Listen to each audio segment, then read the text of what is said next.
اس 25 سال میں بتاؤ کتنی مصیبتیں اٹھائی ہیں، مگر ہاں کم سے کم امام ہادی تو پہنچے۔ امام ہادی پہنچنے کے بعد غسل و کفن کیا ہوگا، جنازہ اٹھایا، دادا کے پہلو میں لٹایا، مگر اسی وقت امام جواد ارے کربلا کا رخ کر کے کہتے ہوں گے اے جد مجھے معاف کرنا۔ عزیزو، یہ مرحوم جو اس دنیا سے گئے ہیں بہت ہی ملنسار محبتی بااخلاق شخصیت تھی۔ ہم اسے خود جتنے سال میرا ساتھ کرا میں ان کے ساتھ بڑی بہترین شخصیت کا سے محبت سے پیش آتے تھے۔ یقیناً جو خدا کا جو بندہ زیادہ عزیز ہوتا ہے اسے اپنے پاس جلدی بلا لیتا ہے۔ انسان کہتا ہے نا کہ یہ کیسے ممکن ہو سکتا ہے، ابھی تو شام میں ملاقات ہوئی تھی، یہ کیسے ہو گیا؟ ارے یہی تو میرے مولا نے بھی کہا تھا جب میرے بیٹے کا ظہور کا وقت ہوگا تو آج انسان ملے گا خلوص کی مسجد سے اعلان کی آواز سنائیں گے۔ یہ بھی ایک علامت ظہور میں سے ہے کہ افراد قلب سے انسان رخصت ہوگا۔ کیوں عزیزو؟ کیوں؟ اس لیے کہ دنیا اتنی ظلم جور سے بھرتی چلی ہے۔ آپ جدھر بھی اٹھا کر دیکھیں ہر طرف ظلم جور ہو رہا ہے، ہر طرف مصیبتیں ہیں، مگر عزیزو کیا کربلا سے بڑھ کے کوئی مصیبت ہے؟ کربلا سے بڑھ کے کوئی مصیبت ہے؟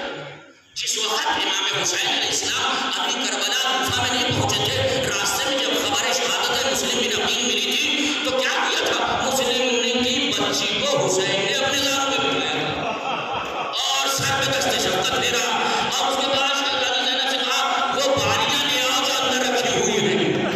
اس کے بعد ان کی بچی کے آنکھوں میں بالیاں پہنائیں۔ جناب سکینہ نے پوچھا بابا یہ آپ کیا کر رہے ہیں؟ کہا بیٹی آج سے میں اس کا بابا ہوں۔ کہا کیوں؟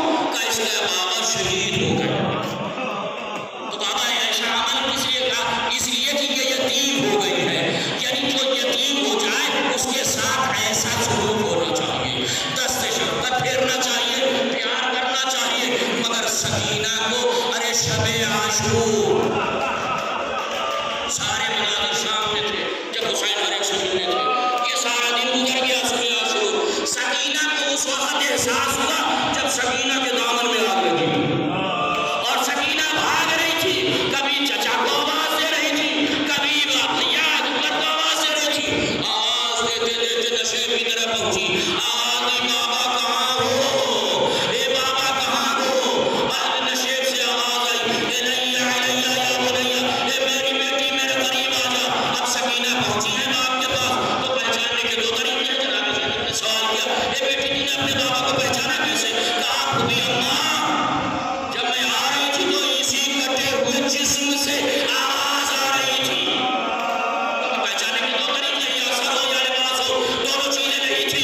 کہا اسی کٹے ہوئے جسم سے آواز آ رہی تھی۔ پھر بیٹی تھی نے کیا کہا؟ کیا عمل انجام دیا؟ کہا خودی اماں جیسے ہی اس کٹے ہوئے جسم سے آواز آئی تو مجھے پیار آنے لگا اپنے بابا پر، بہت دیر ہو گئی تھی مگر کیا کروں، جہاں پیار کیا جاتا ہے وہ چیز سچی نہیں۔ ہاں جسد کے چاروں ارد جناب سکینہ غور کرنے لگی کہ کوئی جگہ تو خالی ہو جہاں میں بابا کو بوسا کروں، مگر کوئی جگہ نہیں۔ آپ سنتے تھے جسم حسین ارے زخموں سے چور تھا، ارے ایک جگہ ملی اسی جگہ سے رکھ گا اے بابا اب جا کے پتہ چلا یتیم کسے کہتے ہیں۔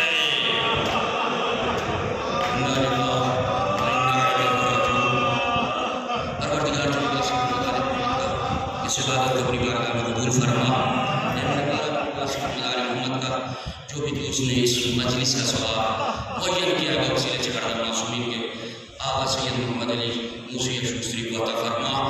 پروردگار کو جنت کا اعلیٰ مقام عطا فرما۔ اے میرے مولا تجھے واسطہ محمد علی محمد کا جہاں جہاں بھی مومنین مومنات ہم سب کی جان مال سے تواب و ایمان کی حفاظت فرما، جو بے روزگار ہیں روزی عطا فرما۔ پروردگار جو مریض ہیں تمام مومنین سب کو بالخصوص آقا سید دلاور موسوی ان کے لیے سبھی مل کے دعا کریں گے۔ پروردگار بہت بیمار کربلا کے صدقے میں جلد سے جلد صحت کاملہ وعاجلہ عطا فرما۔ جتنے بھی حاضرین ہیں ان سب کو کربلا کی زیارت نصیب فرما۔ اہل بیت الاسلام کے دشمنوں کو نیز نابود فرما۔ امام کے ظہور میں تعجیل فرما۔ ہم سب کو ان کے ناصر میں شمار فرما۔ مراجع کرام کا سایہ سب قائم دائم قرار حضرات سے گزارش ہے ایک مرتبہ سورہ حمد، 3 مرتبہ سورہ اخلاص کی تلاوت فرما کر مرحوم آقا سید محمد علی موسی شوسری ابن آقا سید عباس موسی شوسری